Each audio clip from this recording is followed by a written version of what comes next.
Evening and welcome to a WATD Political Forum. I'm your moderator, Christine James, joined by reporter Tom Gorman, asking questions with us tonight. This election race is for the 6th Plymouth District. We have candidates in studio here. You got the Democrat, Becky, Coletta, and Republican, Ken Sweezey, right here in studio to answer questions. Good evening. Good evening. Timing you all is Charlie Fulmer, and we're joined by media partner Local Scene PAC TV. Now, our format is simple. We ask the candidates to have prepared opening and closing statements ready, no longer than 2 minutes for the open and a 1 minute close, please. Then we do a round of questions from the reporters. Answers are limited to a minute. Then we have our lightning round where answers are either yes or no, or 2 sentences tops. The reporter will say what kind of an answer they want. Also, please try and keep your answers to around a minute. If you consistently go over, ramble, or start to repeat yourself, then you get the bell. As we just went over with our candidates beforehand, Charlie, here is timing. Green means go, yellow means you have 10 seconds, and red means stop. You're done. Now, if you're still talking, you get the 5-second grace countdown. If you're still talking, you get the bell, and if you're still talking after that, we cut your mics. So on that cheery note, let's get started. And just so I make sure that I have this right, if you're not sure if you do live in the 6th Plymouth District, 6th Plymouth District is all of Duxbury, Halifax Precinct 2, Hanson Precincts 2 and 3, Marshfield Precincts 2A and 4, and Pembroke Precincts 1, 2, 3A, 4, and 5. Okay, that's a lot to remember, but these folks know it. And we're going to get started now with our opening statements, and we drew the order. Well, Tom picked the order here out of the official stand-in newsroom koozie, and we are going to begin with our opening statements with Becky, then go to Ken, and then we switch it at the end because that's how we do it. And let's start with opening statements. 2 minute, please. Becky, Coletta. Good evening, everyone. I want to thank WATD, our moderators, for hosting this forum, my opponent for being here tonight, and all those listening at home. My name is Becky Coletta, and I'm running to be the next state representative of the 6th Plymouth District. First and foremost, I'm a mom who knows what it's like to weather life's ups and downs. I've lived, worked, and raised a family in this district for the past 21 years. I'm also a community member. In 2003, my husband and I moved to Hanson, where I first set our roots down in this district. I immediately got involved using my communications background to help create the Whitman-Hanson Cable Access Corp. Since then, I've been elected 4 times, including the Hanson Select Board, the Pembroke Select Board, and twice to the Planning Board in Pembroke. I was appointed as the Pembroke delegate to the Old Colony Planning Council, where I currently serve as president. I also joined the Hanson Kiwanis Club and volunteered for 10 years on the Human Rights Committee of Road to Responsibility. I also have a diverse professional background. Since graduating from NYU Law, I've been an attorney for 34 years, working for small and large businesses and individuals. For 10 years, I was part of the team that built the world's first private international satellite system. I was also counsel to a coastal engineering firm that did post-disaster recovery and flood management. I also earned a master's in social work from Bridgewater State. As a business owner, I served on the South Shore Women's Business Network and have worked to support small businesses in our region for many years.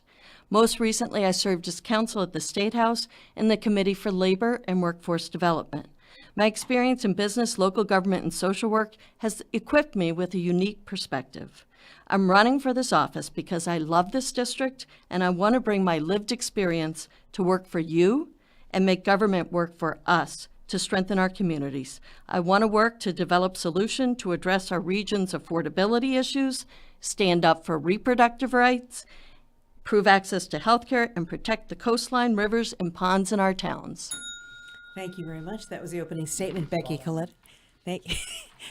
Ken Sweezey, your opening statement. Yes, thank you. I want to echo the sentiments. Thank you to Tom and Christine, everyone here at WATD, Local Scene, for putting this on, my opponent as well. Always good to discuss the issues and make sure that everybody's voting informed. A little bit about myself and my background. I did grow up here in the district, grew up in Hanson. My family operated a local small business over in Whitman, Sweezey Fence. So spent much of my high school and college years putting up signs on your fence post. You might see them around. So I've had signs out in the district for a long time, you could say.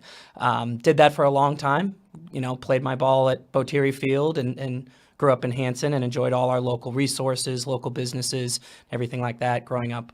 It's a great place to grow up. I went on to get my bachelor's degree in forensic science and became a civilian law enforcement employee in St. Louis for the Metropolitan Police Department, excuse me. I was there for 4 years, worked on, unfortunately, hundreds of homicides, assaults, robberies, hundreds, if not 1,000 property crimes as well.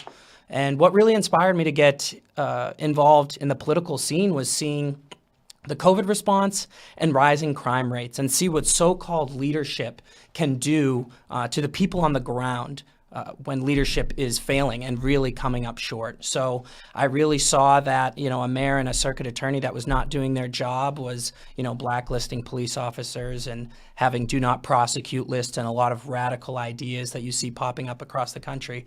And I decided that I needed to get to a system level to make some change and to help as best that I could. So I decided to move back and join the private sector in Massachusetts in 2021. I worked briefly for an engineering firm before joining the biotech industry where I am today, which is obviously one of the largest and most booming in Massachusetts. Volunteered on economic development as well as capital improvements for the town of Hanson. Ran in 22, was the Republican nominee for this seat as well. Won 2 out of our 5 towns, and I'm starting with a really good base of support here. So looking forward to discussing the issues tonight. Thank you very much. They're the opening statements from the candidates. That was just Ken Sweezey. Now I'm going to go to Tom Gorman. Questions for the candidates tonight. Well, you know, the migrant crisis continues to be a huge issue, not only in the country, but right here in the South Shore. How would you address this? Let's start with Becky. So when we look at the migrant crisis, a big part of that issue is a federal issue. And the bipartisan border bill that was negotiated and then scrapped in February, I think it was, would have gone a long way to solving this crisis. And honestly, I do believe that come November 5th, it will no longer be a political football, and the federal government will do something. We desperately need them to do something.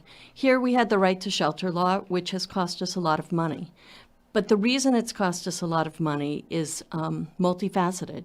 Part of it is we need the federal government that controls the border to take responsibility for funding the consequences of its border control policy by funding the cost to the states, fully funding costs to the states.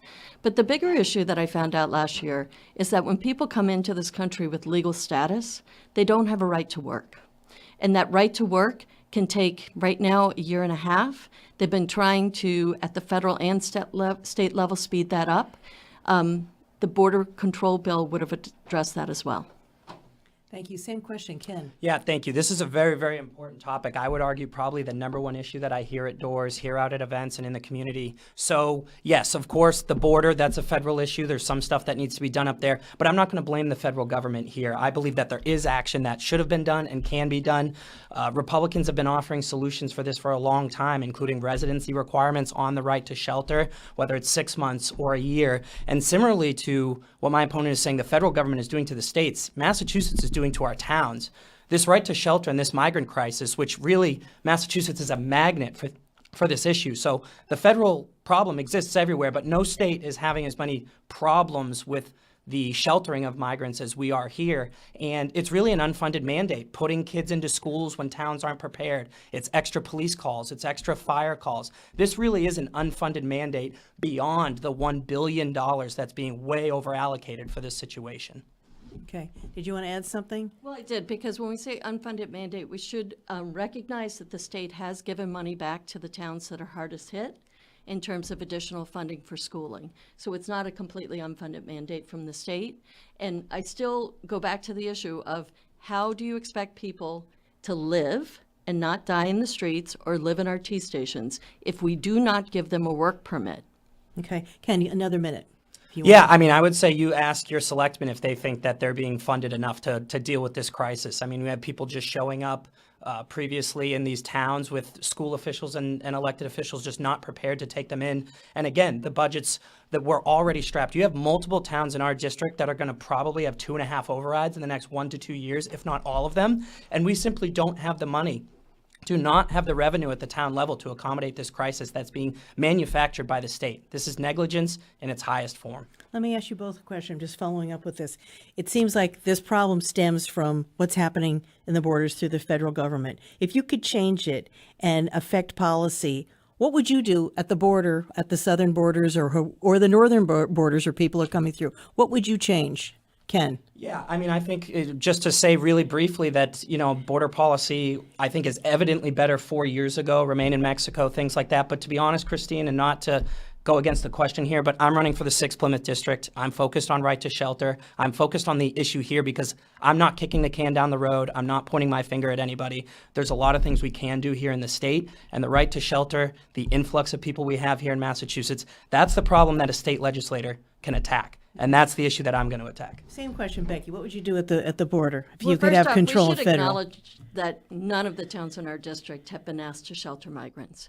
When it comes to the border, I would look at the fact that the bipartisan border bill was going to put hundreds of additional border agents to avoid unauthorized crossings. The other thing that was going to make a huge difference was putting in hundreds of administrative law judges so that would you it do? doesn't take Well, what would you forever. do? What I would you would do? implement these policies. Okay. So that we have border control agents to control our border, and we have administrative law judges so it doesn't take 5 years to hear a political asylum claim. I don't think we simply say, oh, we no longer offer political asylum in our country, but we control it, we manage it. We make it a humane process and a quick process so that if people come over here with false claims, they quickly get sent back home. Let me just ask you another follow-up question because this is the issue. We get more questions, emails, and calls about if you had the power to change one thing here statewide in statewide government to affect this, just one thing, what would it be? Becky? I would work as hard as our governor has been working to get work permits and get people to work. It doesn't cost money if we have these people working. We're in a very low unemployment state. There's a lot of people who could hire people and a lot of people who want to work, but they are not permitted to work until it's at least right now under the federal law. They cannot even apply for a work permit for 180 days. And the border bill would have reduced that to 90 days. And the time for processing has been reduced already from 9 months to 2 months. So we would have people working within 5 months. I would make it shorter if I could, rather than a year and a half. That makes it a lot cheaper to deal with this crisis. Same question. What would you do, Ken, if you could do the one thing to make a difference? Yeah, as I mentioned, it's already been offered. Really common sense. The $1 billion is being spent now, last fiscal year and already starting this fiscal year. Residency requirement, whether it's 6 months, a year, whatever it may be, that's what needs to be addressed in the state of Massachusetts. This is a math problem. There's no inflammatory language here. It's a math problem. We cannot afford it. There needs to be a residency requirement. You're listening to a WATD Political Forum. It's the 6th Plymouth District. We're going to take a quick break and be back right after this.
We're back in studio, and this is a 6th Plymouth District. This is the forum. I'm Christine James. Tom Gorman is asking questions with me, and we have both candidates here in studio, Becky, Coletta, and Ken Sweezey. Now, right before the break, we were talking about the migrant crisis here in the state. We're going to switch topics a little bit. This was a question sent in from a listener, and the listener said, what are your feelings about what is going on with the MBTA Community Zoning Act? Are you for it, against it? Explain your position and thoughts. Let's start with you, Ken. Yeah, absolutely. This is, I would actually say, the number 2 issue that I hear most about. Everyone who's involved in going to town meetings knows very well what this issue is about.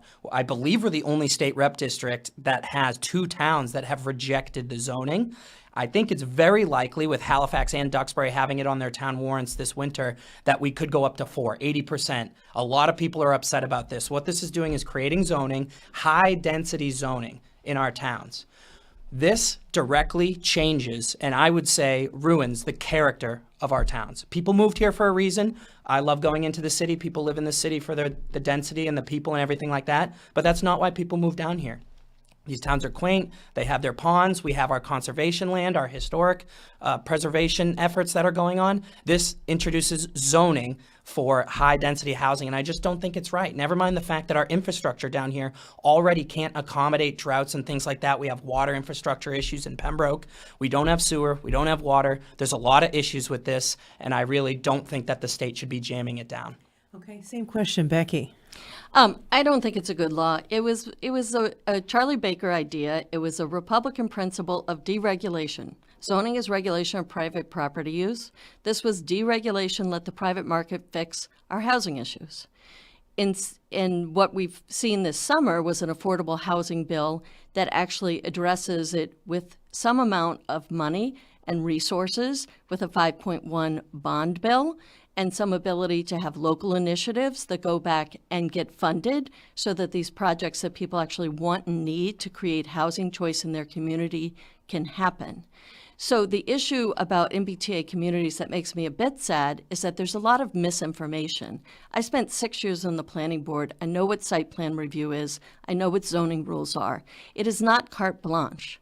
It means that you have to have septic, you have to have stormwater. I think that's really great. That's going to allow families who may have elderly parents or kids coming back out of college or starting a family to stay on the property, stay together, stay in the towns they grew up in. This is really exciting. I really think that this is something that can alleviate some of that for the most at-risk people of the communities. So we'll see how this goes. I think we should let it play out before trying to jam a lot of other stuff and artificial, non-market related things down.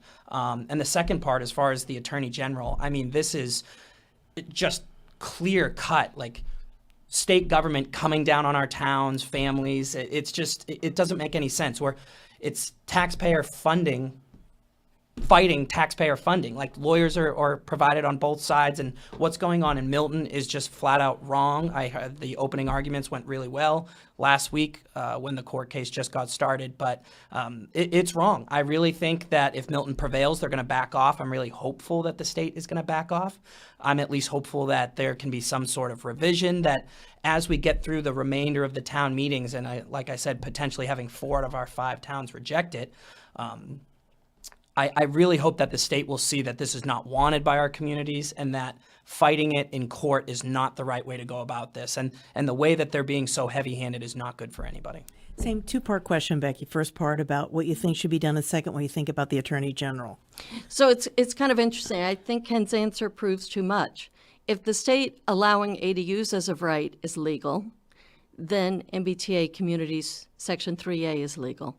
They both come under Chapter 40A, which is how the towns derive their power to exercise their right to zone. So it's not a power question, it's a policy question. I don't think it's a good policy because I think that it is too focused on private market forces having no level of planning. What I would love to see to start to address real housing choice and real affordability issues is that we go back to the towns and say, what is your plan? All of our towns, I look at Duxbury, the median household income is $130,000.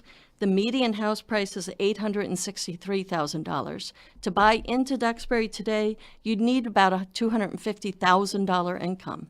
Duxbury's working on affordable housing initiatives, they're working on an affordable housing plan, and they're working on age-friendly communities. We need to go back to the town's plans. Oh, that's part one. Now, part two, what do you think? The state attorney general coming on too heavy and hard or not? She's enforcing a law. I mean, we can demonize her and we can make inflammatory rhetoric, but what it comes down to is the guidelines are the issue that really was the most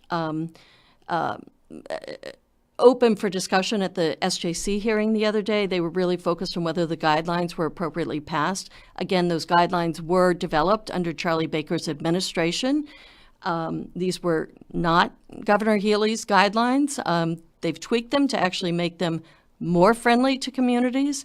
They added mixed use with retail use because that was what communities were asking them for. They've really tried to work with communities to achieve a yes. But it's a law, and I don't know what we expect the Attorney General to do. If it needs change, it needs change at the legislature. Let's talk about affordable housing then. This is something I've asked a lot of candidates this season, and it's hard to get a number. People always use the term affordable housing. What's affordable? Give me a number. What's an affordable house? What do you think's affordable? For a young couple starting out, 4 years out of college, want to buy a starter home on the South Shore. Give me a number. Well, I think that all of those people I've been a realtor, right? I had my own real estate brokerage. I also was president of the Realty Guild of Independent Brokers. I've seen it over the last 6 or 7 years. The most affordable anyone's going to get is about $450,000. Every now and then you can find something that needs to be fixed up in the threes, but it's basically $450,000 and up. Okay. If you look at Pembroke, the median home price is $561,000. So houses are not affordable. We know young people are leaving the state. It's a huge issue. This is an issue that way predates people are talking about migrants are creating the issue. Charlie Baker started his Housing Choice Initiative as long ago as 2017. These are issues that have been with us that are creating a less competitive environment and are causing us to lose our young people. I think $350,000 is affordable, and I don't think it's out there. Okay.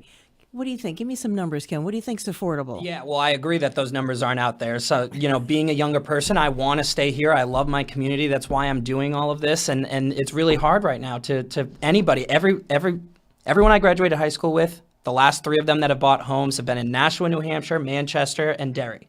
Everyone's leaving. Everyone is leaving. And you can't fault them, unfortunately, because there's really no number. That 350 number that is ready to move in doesn't exist. Even 450 doesn't really exist out there. But if I may, with a couple seconds, just respond really briefly, I don't believe that 3A and ADUs contradict one another, because a developer is able to build 15 units per acre, where Joe Smith, who's just building an in-law over his garage, is very, very different. So I believe in that freedom of choice that the individual can do. Obviously, they're still adhering to all the town bylaws and everything like that. But we're talking about 2 very, very different things, and I don't think they should be conflated as saying the same thing. 30 seconds, Becky. Respond. I'm talking about legally, they're the same thing. Legally, they're both a regulation on what the town's zoning rules can allow. As a policy matter, I agree with you. They're very different. The ADU policy is much more popular than the 3A policy, but legally, they're the same argument. Okay. You're listening to Political Forum here, the 6th Plymouth District. We'll be back right after this.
Thank you very much. We are back here in Studio B, the 6th Plymouth District. Both candidates are in here. We've got Becky Coletta, the Democrat, and Republican Ken Sweezey. Now, right before the break, we were talking a little bit about affordable housing. Again, one of the biggest issues here on the South Shore. Let me just jump ahead and let's not talk about buying a house. What about an apartment? I see what the rents are. They're very high. Again, I'm going to ask for numbers. Ken, what do you think's affordable for an apartment? Yeah, well, Number. Yeah, we have a very interesting economy down here in the 6th Plymouth. You know, we go from anything from mom and pop shops and landscaping more inland to shellfishing and lobstermen. And the businesses here are very unique. And I think all the parts of the district have very different needs because obviously that median salary is going to be very different depending on the town. So the needs are very different. We have one of those unique districts. Most go kind of north-south, so they're either coastal or inland. Ours is east to west. So Halifax and Duxbury, obviously those needs are very, very different. We, depending on, again, on the area, depends. If you're looking for an exact number, you know, you're not finding anything less really than $2,500 around here, which is basically the rent in the city, which doesn't make any sense to me with the economic opportunities that you have down here being very different. So if the key on the number needs to come down from there, right? How you do that, you know, we have opportunities. They're building at the center of Pembroke and things like that. A lot of these towns still have to get to their 10%, and whether we like it or not, that's sort of where the law is on 40B right now. So, Same question, Becky. What's an affordable apartment? I think an affordable apartment would be around $1,900 a month because I'm assuming, you know, people might be making somewhere around $60,000 a year, either alone or together. Just looking at kind of a basic starting type wage situation. I don't think it exists. I think Ken's right. This is part of the reason when in Pembroke on the planning board, when we're looking at our housing production plan, we said, you know, we kind of need more rental in town. The rental that's going into town center is over 55. We were also looking at multifamily zoning in the industrial district over by Route 3. And when 3A came into effect, the MBTA law came into effect, we changed that from being over 55 to not having age restrictions. You know, a lot of us have known people who don't have, you know, who go through a divorce or something and they need rental housing because they can't buy another house. It just doesn't exist. As a realtor, it's not do I buy or do I rent. There's not much to rent around here, and that's why the prices are high. Okay. Tom Gorman, question for the candidates. Oh, it touched upon about people leaving the state due to high housing cost. Also, some people are saying it's also because of the high taxes. And just basically it's a very expensive state to live in. What can the state do to make it a more affordable place to live? Let's start with Becky. Okay. So when I look at taxes, we go up and down in terms of where we stand in terms of whether we actually have a higher tax rate. But I think that when we look at Massachusetts, we have higher tax rates. We also have higher incomes on average than pretty much any other state in the country. I saw just the other day we had the highest weekly wage. So we have high costs, we have high wages. We also need to look at how to take some of the pressure off of property taxes, because property taxes are one of those areas where it doesn't depend on whether you can afford to pay them. It goes by how much value you have in your home. And so I think we really need to look at what we're funding at the state level versus the local level with property taxes. And I think that would go a long way towards particularly older people who are finding it hard to stay in their homes. Same question, Ken. yeah, this is a massive problem. We have the last numbers I've seen were 1,100 people leaving Massachusetts per week. Completely unsustainable. And the two demographics that's doing is younger people who can't afford to live here. Anecdotally, like I said, you have college students that we have the best universities in the world in Massachusetts, bar none.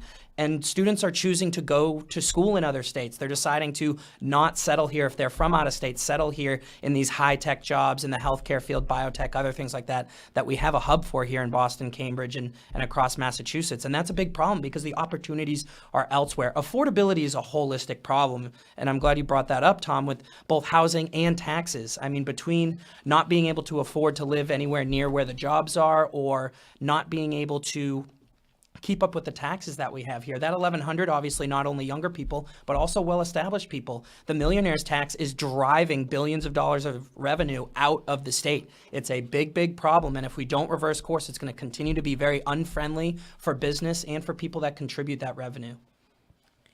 Did you want to add anything else there? Any follow-up question? Also, some communities have been complaining about the state aid formula being unfair.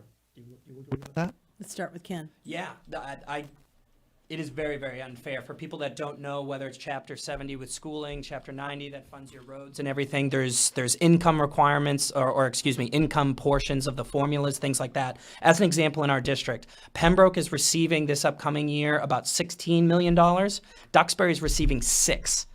They're heading for a fiscal cliff that they're not going to be able to account for.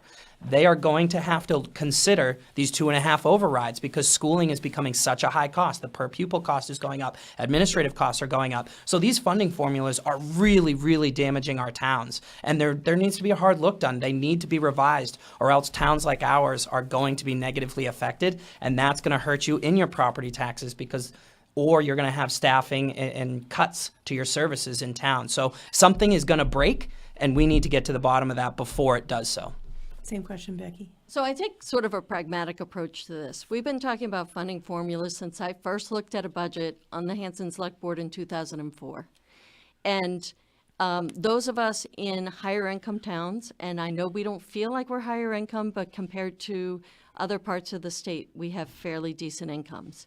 And we've been talking about this funding formula as long as I can remember. And we've struggled with budgets as long as I can remember. And the towns have survived in large part without as many overrides because of new growth. And as the South Shore has filled up, there's less property to develop. So there's going to be less new growth to fill the gap when health insurance premiums and other things go up. So we have an issue. But I think what we really need to start to look at is not just the formula, but whether or not the state, when we talk about unfunded mandates, the question is, what about things like the foundation budget and special education and other things that make up the sense of what each district should spend on something like education? Any follow-up with that? Just want to switch topics here real quickly. On the ballot questions, do you support the state auditor ballot to audit the legislature? Ken? Yeah, absolutely. Polling in this is one of the most clear-cut I've ever seen. I think it's common sense. We have one of the least transparent state houses in the entire nation. The legislature needs to be much more accountable for what they're doing. I really, really applaud the auditor for the work that she's done, the outreach that she's done. She's a Democrat, and I think she also served in the body, and she understands that there's some stuff they need to open up their books there. You know, whether it's committee votes being kept private or a whole host of other things, the gross amount of NDAs that are required, the non-disclosure agreements that she had, experienced and realized that this was a systemic problem. The legislature has a lot of work to do to regain the trust of the people in the Commonwealth, and I really applaud the auditor. It's a yes vote from me all the way, and I really, really encourage you to do so as well. Same question, Becky. I think it's going to be very legally complicated because it's unclear what her authority is to audit beyond financials. I think if we give her the right to audit the financials, we already have salaries are already public through see-through. Josh Cutler just spearheaded the pay equity law that's going to make a lot more information transparent with respect to different types of positions and what they're being paid and what the variety is between one person in one office and one person in another office and what they're being paid. So a lot of that transparency is happening on the financial side. I think it's unclear whether she can do something about the areas of transparency that I actually think we as legislature need to do something about, which are things like committee votes. And honestly, as a staffer up there, I think written testimony that is sent to committee should be made available to the public, written testimony. But some of what we're talking about, it's unclear whether or not constitutionally it's going to create a big mess. Let me just ask you a quick follow-up. When we talk about the way things happen in the state legislature, it seems like leadership they've got the power. Just like the song says, and it's like if you don't vote with leadership, it's hard to get things passed. Do you think things need to change in that state house, Becky? Yes, and I think that the legislators are the ones who can bring about that change. And it's by building coalitions. It's by going up there and spending time up there and doing the work. You know, I've spent the last 21 years in the district doing the work.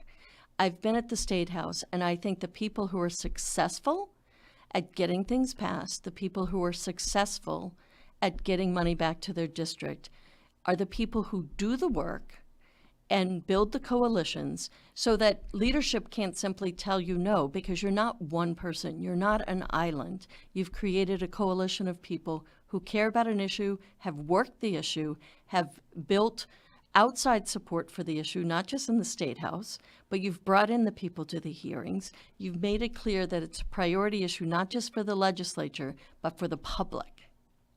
Same question, Ken. What do you Yeah, think? Anything absolutely. needs to change? Oh, 100%. There's a lot that needs to change up there. Absolutely. The consensus is very important. The way I say it is consensus without compromise of your values. There's no doubt I will work across the aisle. I want to work with people. That's why I'm supported by people of all political affiliation or no political affiliation. Independents, Republicans, and Democrats have all endorsed, so that's not an issue for me either. But the problem is we have a state house that has some of the strongest concentration of power in leadership. That's a big problem, especially when you have a supermajority. People like to say, oh, well, the superminority party has no power. That's not true. So first of all, they have a lot of limitations when they go into informal session. The minority can object to what's going on. There's a lot of influence there. And, I think, again, transparency is a big problem. People look at the rates at which your rep, depending on their political affiliation, votes with the speaker. The history of our district or any other district, they vote with the speaker almost every single time. The rates are out of control. There's no independent thinkers up there. We need people that will stand strong and actually vote the way that their constituents want. Let me jump over to another ballot question. Another one we're getting a lot of interest in is MCAS. Do you think that it should be a requirement for graduation here in Massachusetts? Ken? Yeah. Okay. Yeah. The question I am going with, I've had a lot of conversation with parents of both political leanings. I found this question to be very interesting, actually, because there's yes and no's on both sides. Ultimately, I believe that I'm going no on question 2, and I'm also not afraid to say where I stand on the ballot questions. I don't think I heard my opponent give an answer for the first one, but I'm going to go no on question number 2. Standards are really, really important. I mean, we have to see a lot of the complaints that I hear about this. People are stressed for the test and everything like that, which I sympathize with. This does not eliminate MCAS. People need to understand what the law is actually doing. It is simply getting rid of the 10th grade passing score you need to graduate. And according to the superintendent in Pembroke Public Schools, if you had to guess in the last 10 years how many students have not graduated because of MCAS testing requirements from the state? 0. It is nearly a moot point in our district, and I don't like having a test that we're paying for that's not actually doing anything either. So, Becky, I'll give you 30 seconds to address what the answer was on the audit. 30 seconds. On the audit, Yeah. I in the end, I am going to vote yes, because I think that it's what the public wants. I do think it's going to get tied up in the courts for many years. Okay. Now, the question that I just asked Ken about MCAS, what are your thoughts? Should they have it to graduate or not? Do you support it or not? I'm yes on 2. And the reason why I'm yes on 2 is because for those kids for whom it's an impediment, I think it's a grossly unfair impediment. I look at people, for example, who are in the vocational program. Do we really expect them to spend all of their time, half their time is in the vocational side, and they're learning in a different way on the vocational side, very important learning. But do we really expect that the other side is going to be only focused on MCAS? They have limited class time. I want their teachers to be teaching them what they believe they need. MCAS is going to still exist. And it's, to me, what I always told my son when he was younger was, MCAS isn't judging you. MCAS is assessing how the school is doing. MCAS is telling us whether or not our schools are keeping up. I don't think it should be the one test for whether or not someone is ready and has the skills and information they need to move on in life with a college diploma. A high school diploma. We're going to take a quick break here and be back. You're listening to a political forum, the 6th Plymouth District on 95.9 WATD.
We're back again at the 6th Plymouth District. The candidates are in here. We've got Becky, Coletta, and Ken Sweezey. We're asking them questions about why they want to be your next state rep. Tom Gorman, what question do you want to ask them?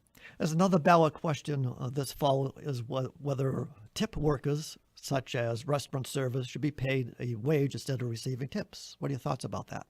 Yeah, so as far as the language of question 5, emphatically no on 5. If you talk to workers, if you talk to your local mom and pop restaurants here in the district, nobody wants this. The surveyed workers, it was over 88% didn't want it. I have people coming up to me constantly when I'm out enjoying our great restaurants in the district, asking for no on 5 signs and asking what's going on with the ballot initiative. Nobody wants this. This was introduced by an outside group outside of Massachusetts for really unknown reasons of what the need is. There's no need. They already are required to make at least minimum wage of $15, including their tips. They're getting paid well above that, again, because we have great employees, great service employees down here in our district, of which live in the district and enjoy our businesses as well. And the restaurant owners and operators, frankly, will not be able to afford this. If you think things are expensive now, this, again, is going to that affordability. If you do this, say goodbye to any cheeseburger or any other meal that's going to be less than $30, $40. Same question, Becky. I'm no on 5. And this is actually, it was a bill that was before the committee that I worked on last year. And the reason it's a ballot question is because the legislature also didn't think it was a good idea. The reason I'm against it is because I've heard over and over again from servers and people in the doors even that they're against question 5. But the other reason is that this question would allow pooling of tips, and the tips could be shared with back of the house and possibly even managers. That's never happened before. We've had tip pooling before, but never tip pooling where the back of the house and the managers get to share in those tips that are earned by the front of the house. So it's the tip pooling piece that really has me concerned. And we're already covering our servers who don't make as much in tips with the mandate that their pay be brought up to minimum wage if their tips don't get them. Let me ask you another question, 2 parts. 1, how many doors do you estimate you've knocked on? And 2, with the people that you talk to in the district, what do they tell you their 2 big issues are? Start with you, Ken. Yeah, great question. You'd think I'd lost a lot of weight with the amount of doors we've done. It's been a few hundred miles. Luckily, they're all apps now. We don't have to use paper or anything, so we have all the data. But we just broke a couple weeks ago our 10,000 doors for my campaign team, of which I've done more than 50%. So probably somewhere in the 500 to 5,500 doors, which usually equates in our district to about 500 plus miles. So that's what I've walked starting back in April, had some amazing conversations. People are really plugged into this race. This is a really important one, and we have so many issues going on, many of which we've talked about. I really think that between the migrant issue, affordability, MBTA zoning, those are the 3 that you hear across all the towns. And then obviously you hear a lot of other town-specific issues, right? We have water infrastructure problems in Pembroke. We have beach access problems, of which I'm a huge volunteer and advocate for. And there's a lot of great work being done by volunteers on Save Duxbury Beach, trying to make sure that our recreation is protected over there. You have a host of other things like VOTEC access in Pembroke, that they can opt into the district or not. So a lot of specific issues as well. Look at that, a jam, the Bell Jam. This is a first. Same question, Becky. How many doors you knocked on? What are the issues that the people out in the district are telling you? So we started knocking doors in February. Before we had access to a way to count our door knocking, we believe that we've knocked over 11,000, the doors of 11,000 voters. We've been knocking continuously, as well as meeting one-on-one and having house parties and having events to hear what people are thinking. I would say reproductive rights comes up a lot more than you think. People say, I am not going to go back on reproductive rights. And that's a really important issue and a really important reason why they want Democrats to win this fall. Affordability happens all the time. And the other thing that we don't really talk about as much in these kind of forums, because it's more personal and it's hard to talk about publicly, is mental health and addiction. There's a lot of people struggling out there. And it's a lot of people, even older people, who are dealing with depression. and isolation. I'm glad you brought that up because addiction, that's something that's come up, I would say, in the 30 plus years I've been here. That has come up, whether it's whatever the drug of choice is at the time, and they seem to be getting more and more powerful, more and more dangerous, and cheaper, which is very scary. Some of the stories we've covered over the years about some of the people that get sucked into us, all ages, all socioeconomic backgrounds. And, you've heard law enforcement say we can't arrest our way out of this, and yet Plymouth County has made some good headway here with some of the programs that are now being modeled nationally. What else needs to happen with treating addiction here? It has affected more than one generation. Becky. So the other day I was in a room with 7 people, and 4 of the people there had lost someone in their family to opioids or fentanyl, most likely overdoses. It's a real issue still, and the fentanyl is making it an even bigger issue. So I think part of it is law enforcement. I do think Plymouth County Outreach is an amazing program that we were lucky to have started here, and it's a national model for how to get the police working together with social service agencies to address addiction issues.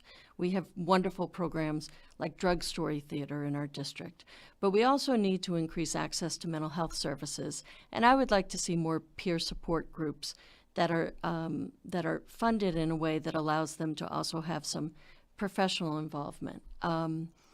And I was just talking to someone the other day, part of it is reimbursement rates and getting people. I have a master's in social work. I went back to other work in part because the reimbursement rate makes it very difficult to stay a social worker and have children. Same question, Ken. What do you Yep. think? Sorry, I'm going to address super fast. There's on average over 2 people per household registered voters, so the doors of 11,000 voters is only about 5,000 doors, if I understood that correctly. As far as mental health and That's not true. Okay. As far as mental health and drug addiction, I think I would agree that Plymouth County Outreach is a great organization, and we're super lucky in Plymouth County to have great elected representatives like DA Tim Cruz as well as Sheriff McDonald. Their reentry programs are second to none in the state, and I would say in the nation. Plymouth County is one of the safest counties in the country, so we have a lot of good programming that's coming out of there as well. So when people do, unfortunately, because of these issues, get into the criminal justice system, they're able to come out and re-enter at a better rate, and the recidivism is much lower here in Plymouth County. So we're very fortunate. If you're known for one issue, if you get this seat, something that you want to champion, just one issue, what would your issue be? Ken? The issue that goes across all districts, all towns, the immigration issue touches so many things between budget and housing and affordability and everything. So the immigration crisis has to be solved. Okay. What would your one issue be, if you could just pick one, Becky? Affordability. I really think that we have to solve the problem of affordability. People need to be able to buy homes and live here at all stages of their life so that the communities can continue to be the diverse, welcoming places they have been in our lifetimes. Now we get to go to the lightning round. Here's the favorite part of this.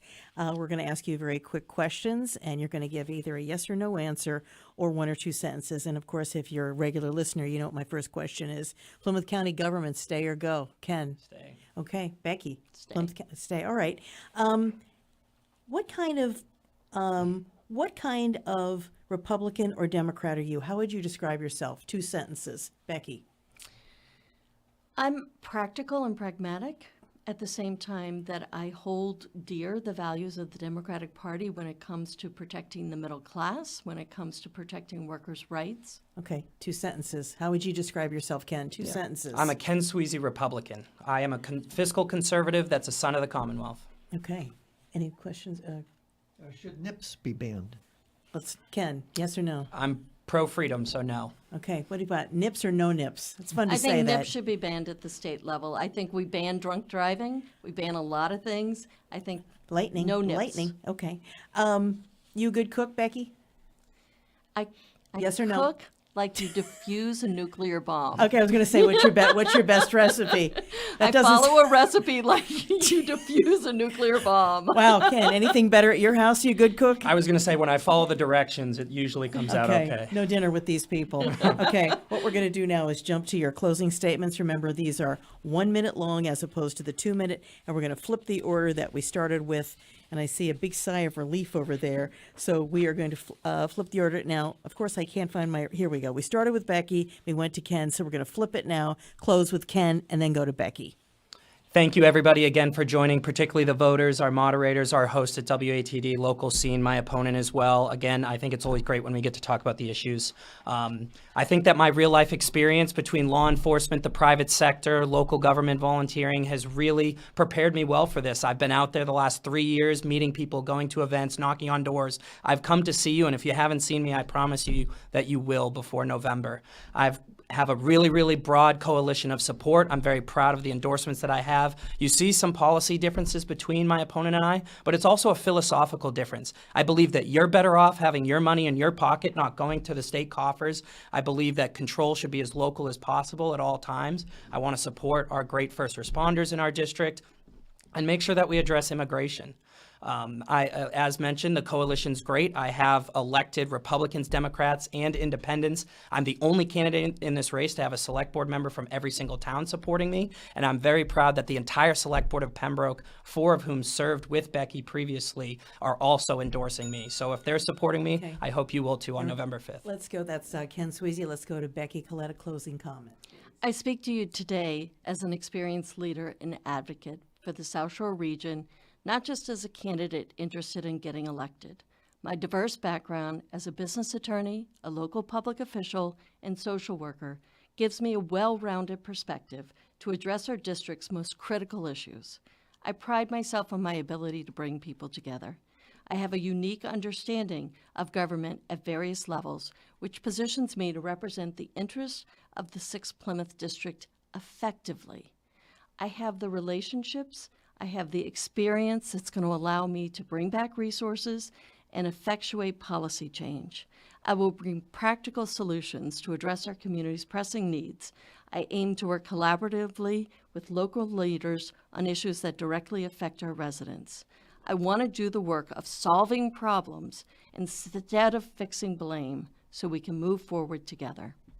Thank you. That was a closing statement of Becky Coletta. You've been listening to a WATD political forum here, the 6th Plymouth District. Both candidates here in studio, Democrat Becky Coletta, Republican Ken Sweezey. I'm your moderator, Christine James. Tom Gorman asking questions. Charlie Fulmer timing you all. And, of course, our media partner, Local Scene, PAC TV. We've got our engineer here, Larry Nelson. Stay tuned to WATD for complete election night coverage. That's right. We go on the air at 8, and we'll bring you the results of all the races with the whole political posse. We've got reporters in the field. Remember, get out and vote. If you don't vote, you don't have a voice. I'm Christine James, 95.9 WATD.